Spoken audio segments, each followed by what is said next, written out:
Muling nakasungkit ng parangal ang DWIZ 882 sa ikatlong pagkakataon bago magtapos ang taong 2023, kung saan ginawaran ng istasyon ng Most Outstanding AM Radio Station sa katatapos lamang na 8 Asia Pacific Luminaire Awards sa Okada, Manila.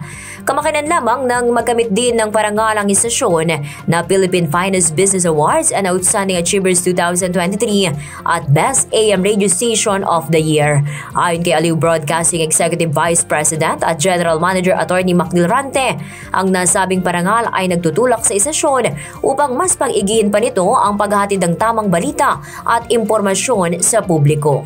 Thank you very much sa Asia Pacific Luminaire Awards. To the men and women of the Asia Pacific Luminaire Awards, thank you for recognizing DWIZ, Aliw Broadcasting Corporation, as the best AM station.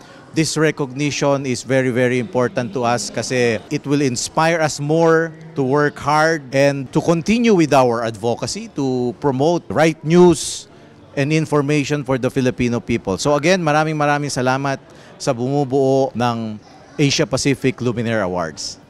Habang muli ring ginawaran ng parangal ang Vice President for Business Development at angkor ng istasyon na si Mr. Dennis Antenor Jr. bilang Best Male Newscaster.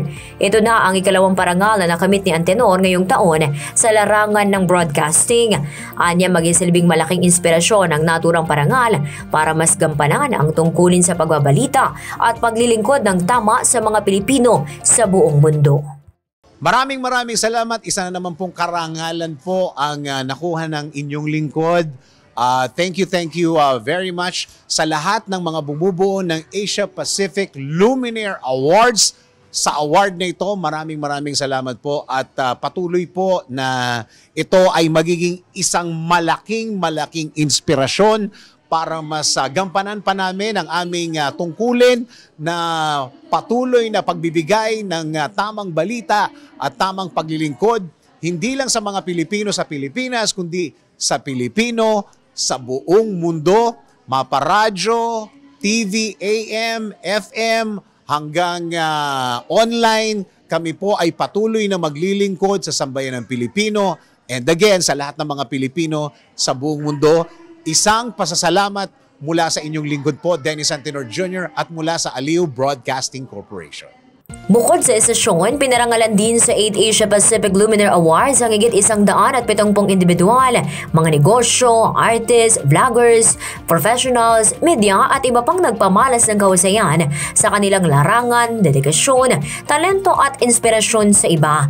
Kabilang na dyan ang mga kilalang artista tulad ni Vina Morales, Jano Gibbs, Mark Anthony Fernandez, mga vloggers tulad nila Lucky Calotes, mas kilala bilang King Lux, isang charity vlogger, Chef Cañedo, volunteer chef, at Voice Master of the Philippines Mr. Pocholo Gonzalez na ginawaran ng dalawang parangal, partikular na ang Most Outstanding Voice Acting Advocate in the Philippines na siya ring nag-nominate sa DWIZ para sa parangal na natanggap ng estasyon. Sobrang maganda kasi ang plataforma, kumbaga yung opportunity rin na magbigay ng boses, lalo na mga kabataang Pilipino dito sa DWIZ. Samantala, bilang isa ring awardee, ayon kay Gonzales, isa sa nagtutulak sa kanya upang ipagpatuloy ang kanyang mga advokasya ay para mabigyan ng oportunidad ang mga talento ng Pilipinong hindi masyadong nabibigyang pansin. Sobrang nakikita ko kasi yung galing at talino at talent ng mga Filipino na hindi na ibibigay ng ibang stasyon o ibang kumpanya. At ako naniniwala, ang tunay na mahusay at magaling, hindi itinatanggi at kinakalimutan kung saan siya nanggaling. Kaugnay nito, ipinagpapasalamat naman sa Diyos ni Dr. Angelito Buwan, presidente ng nasabing award-giving body, ang tagumpay ng 8 Asia Pacific Luminaire Awards, bagamat puro pagsubok at pambabash ang anilay natanggap bago ang mismong awards night, naging matagumpay pa rin naman anya ito sa tulong ng Diyos.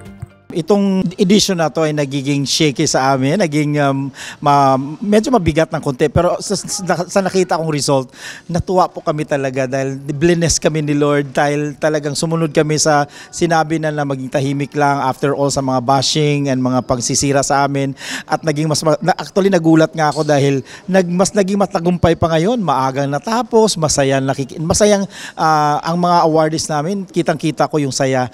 At sa totoo lang, naniniwala kasi ako sa advocacy namin na ang bawat isa kasi merong karapatan din na ma-recognize.